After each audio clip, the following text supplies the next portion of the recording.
They call it community spirit. I call it weaponized mulch. It started with some suspiciously convenient, pre-trimmed branches that materialized in her yard, branches which, naturally, she claimed were mine. The sheer audacity of the passive-aggressive landscaping was breathtaking.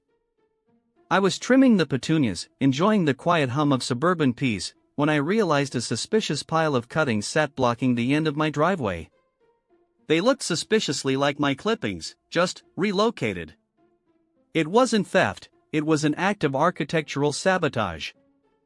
My neighbor, bless her heart, or whatever remains of it, operates on a level of passive aggression usually reserved for villainous soap opera characters. It's not shouting, it's the slow, deliberate sighing that suggests your entire life choices are suboptimal. I considered calling a professional arborist, but that would be too clean.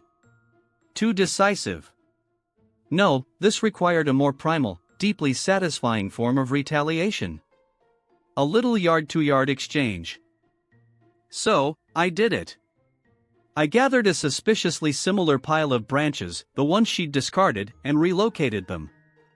Not just anywhere, mind you. Directly into our immaculate, HOA-approved driveway entrance.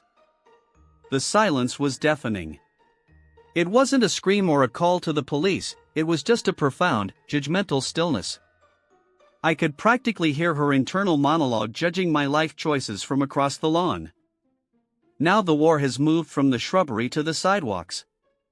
Every single morning, she performs her neighborhood patrol, ensuring I know exactly how much I lack in curb appeal and general character. It's not just what she says, it's how she says it, a delicate, breathy whisper that somehow carries to every single window and patio chair in a 3-block radius. Suddenly, every minor infraction, a slightly overgrown weed, a bird feeder placed 3 inches too far from the property line, became an existential crisis governed by the HOA's iron fist. She started commenting on the color of my paint chips. Not the structure, not the maintenance, the specific shade of beige I chose for the trim. It was a calculated attack on my aesthetic soul. I realized that if I engaged with her drama, she won. My only defense was to treat her entire performance like a poorly written reality TV show. I started leaving little, harmless evidence, a single, perfectly placed garden trowel near her prized petunias, a strategically positioned bird bath that was just outside the property line. Subtle acts of defiance. Yesterday, she walked by.